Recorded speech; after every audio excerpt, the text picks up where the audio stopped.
নমস্কার দর্শক, আগস্ট মাস পেয়ারা গাছে যত্ন করার আদর্শ মাস। এখন যদি আমরা সঠিকভাবে যত্ন করতে পারি, প্রতিটা গাছ থেকে বেশি বেশি করে ফুল আসবে, বেশি বেশি ফলন হবে।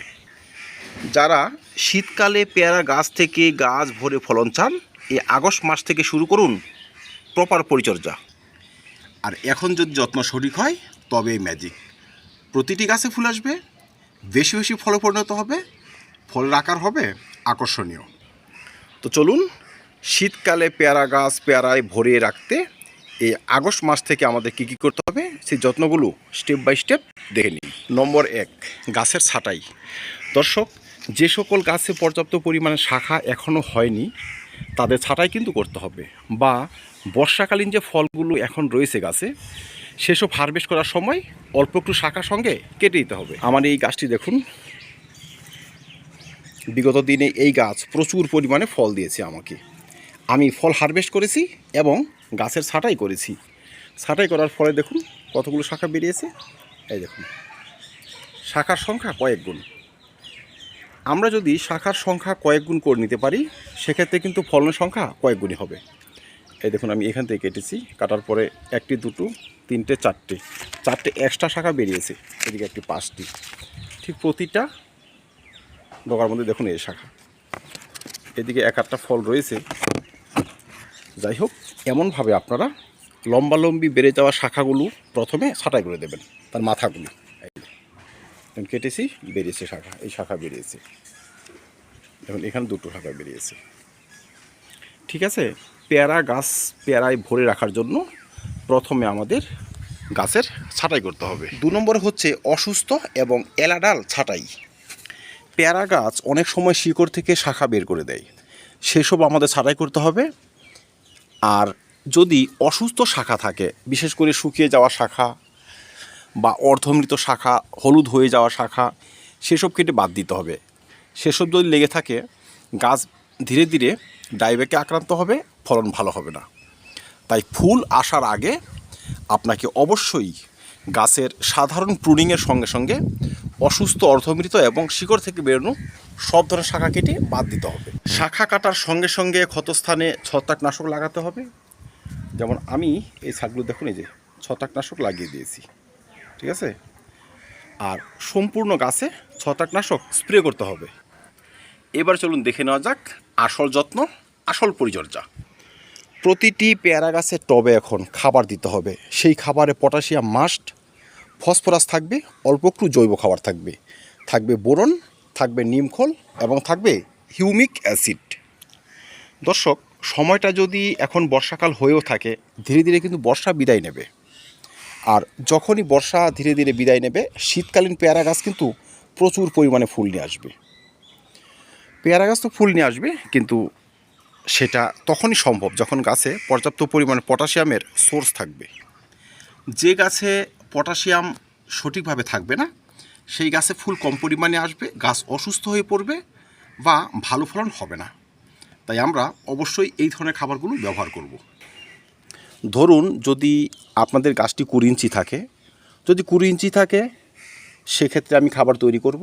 যদি 10 ইঞ্চি হয় খাওয়ার অর্ধেক নেবেন। ঠিক আছে, আমার একটি বাস্কেট, তো এই বাস্কেটের জন্য যদি আমি খাবার তৈরি করি সেখানে আমি রাখবো 2 থেকে আড়াই মুঠি গোবর সার, একদম ঝুরঝুরে পুরনো গোবর। আধা মুঠি রাখতে পারি ভার্মি কম্পোস্ট, যদি না থাকে বাদ দিন। কিন্তু আপনাকে হাড়গুলো রাখতে হবে, অন্ততপক্ষে 1 মুঠি। লাল পটাশ রাখতে হবে 15 থেকে 20 গ্রাম, সিঙ্গেল সুপার ফসফেট 10 থেকে 15 গ্রাম, বা টিএসপি দিতে পারেন আপনারা। ঠিক আছে, সর্ষের খোল নিয়ে নেবেন 10 গ্রাম এবং পটাশিয়াম হিউমেট নেবেন 3 গ্রাম, জৈব দানা অনুখাদ্য 10 গ্রাম এবং বোরন নেবেন 2 গ্রাম। ঠিক আছে, আর কিছুই প্রয়োজন নেই। এই উপাদানগুলো একত্রে ভালো করে মিশিয়ে ঘাস টাস পরিষ্কার করে প্রতিটি 20 ইঞ্চি টবে এখন ব্যবহার করুন। দর্শক, এই খাবারটি এখন যদি আমরা ব্যবহার করতে পারি, 1-এ 2 কাজ হবে। এই যে আমরা গাছটি ছাঁটাই করেছি, দেখুন এই ছোটো ছোটো শাখাগুলো বেরোচ্ছে, এরা কিন্তু সুস্থ এবং সতেজ থাকবে। তারপর পরবর্তীতে ফুলগুলো আসবে, তার প্রবণতাও বাড়বে। কারণ আমরা যে উপাদানগুলো ব্যবহার করেছি সেখানে রয়েছে পর্যাপ্ত পরিমাণে বোরন, পর্যাপ্ত পরিমাণে পটাশিয়াম, যা ফুল নিয়ে আসতে এবং ফুল থেকে ফলে পরিণত হতে সহায়তা করে। বহু গাছ রয়েছে যে সমস্ত গাছ ছাঁটাইয়ের পরে আর বাড়ে না, অসুস্থ হয়ে পড়ে, সে সময় গাছে যদি পটাশিয়ামের ঘাটতি হয়, গাছে যদি ফুড ডিফিসিয়েন্সি লক্ষ্য করা যায়। তাই সেই ভুল আপনারা করবেন না, আমরা করব না। ছাঁটাই করার সঙ্গে সঙ্গে টর মাটিতে এই মিশ্র খাবারটি দিয়ে দেব। আর এই মিশ্র খাবার দিয়ে দিলে প্রতিটি শাখা থেকে কিন্তু নতুন করে কুড়ি বেরোতে শুরু করবে। ঠিক আছে, শীতকালীন পেয়ারা পেতে এখনই যেহেতু প্রস্তুতি নিতে হবে, তাই এখন এই যত্ন দিয়ে প্রস্তুতি শুরু হবে। 3 নম্বর হচ্ছে এই সময় পেয়ারা গাছের শিকড়ের চিকিৎসা করতে হবে। অনেক সময় অনেক গাছের পাতা পড়ার সমস্যা এতটাই প্রবল হয় যে পাতা তো পুড়েই যায়, নতুন করে কিন্তু আর শাখা পোশাখা আসে না।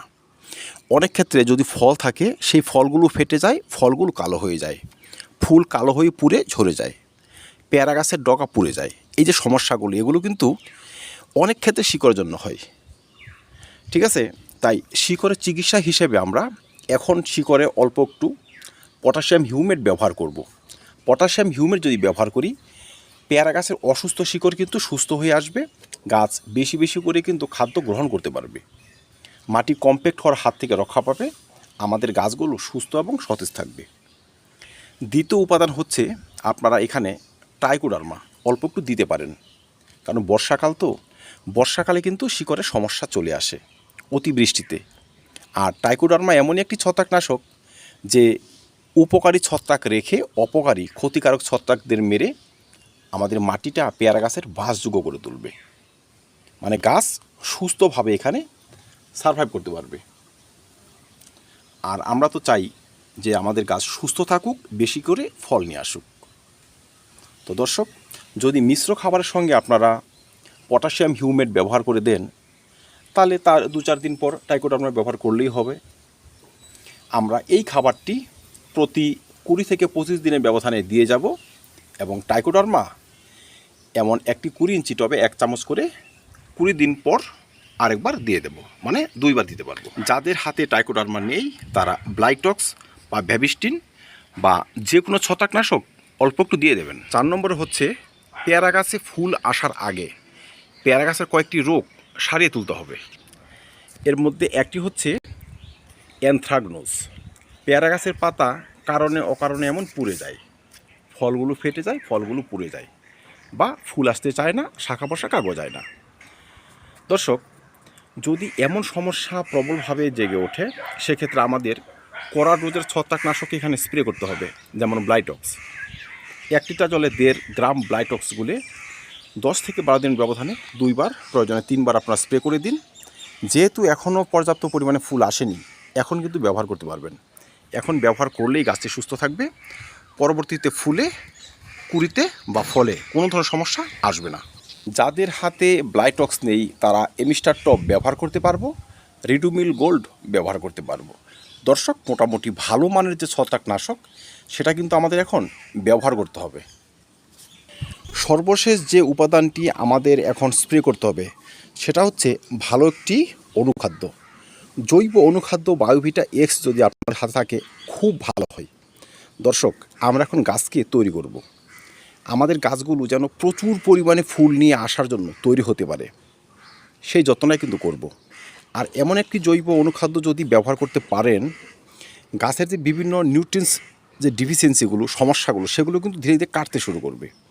দেখবেন এই ফ্যাকাশে পাতার আকার ছোটো হয়ে যাওয়া, শাখা পোশাখা না আসা, অল্পতেই ফুল ঝরে যাওয়া, এগুলো কিন্তু অনেক সময় বিভিন্ন মাইক্রো নিউট্রিয়েন্টসের ঘাটতিতে হয়। আর এমন একটি অনুখাদ্য সেই সমস্ত ঘাটতিটা অনেক অংশে পূরণ করতে পারে। এখন যদি গাছ সুস্থভাবে বাড়তে পারে, সুস্থ শাখা পোশাখা নিয়ে আসতে পারে, পরবর্তীতে কিন্তু সুস্থ ফুলের জন্ম দেবে। এমন একটি ভিটামিন যদি থাকে, আপনারা 1 লিটার জলে মাত্র 2 ml করে গুলে 10 দিনের ব্যবধানে 2 বার, প্রয়োজনে 3 বার ব্যবহার করে দেবেন। যদি গাছে ফুল চলেও আসে তবু আপনারা কিন্তু এটি ব্যবহার করতে পারবেন। ঠিক আছে, অন্যান্য যত্ন সঠিক করার পর এমন একটি ভিটামিন যদি ব্যবহার করতে পারেন তবেই কিন্তু বাজিমাত, এবং গাছ ভর্তি ফলন হবেই। তো বন্ধুরা, সময়টি হচ্ছে আগস্ট মাস। যেহেতু শীতকালীন ফুলগুলো আসার জন্য সময় খুবই কম, কোনো কোনো গাছে আগস্ট মাস থেকে দেখা যায়, কোনো কোনো মাসে সেপ্টেম্বর বা অক্টোবর মাসে দেখা যায়। তাই ফুল আসার আগে গাছকে যদি আমরা সুস্থ, সতেজ এবং স্বাভাবিক রাখতে পারি, তবে ফুল আসার সময় আর কোনো ধরনের পিজিআর বা কোনো ধরনের এক্সট্রা যত্নের প্রয়োজনই পড়বে না। আমাদের প্রতিটা গাছ ভরে ফুল আসবে, প্রতিটা গাছ ভরে পেয়ারার ফলন হবে, আর শীতের বাগান রাঙিয়ে থাকবে বিভিন্ন ধরনের পেয়ারায়। তো ধন্যবাদ দর্শক। পেয়ারা চাষ সম্বন্ধিত আরও প্রচুর ভিডিও রয়েছে চ্যানেলে, সেসব দেখে নেবেন, চাষ ব্যবস্থা একদম ইজি হয়ে যাবে। তো ধন্যবাদ দর্শক। যদি ভিডিওটি ভালো লাগে লাইক এবং শেয়ার করবেন, চ্যানেলটি সাবস্ক্রাইব করে পাশে থাকবেন। ভিডিও দেখার জন্য অসংখ্য ধন্যবাদ।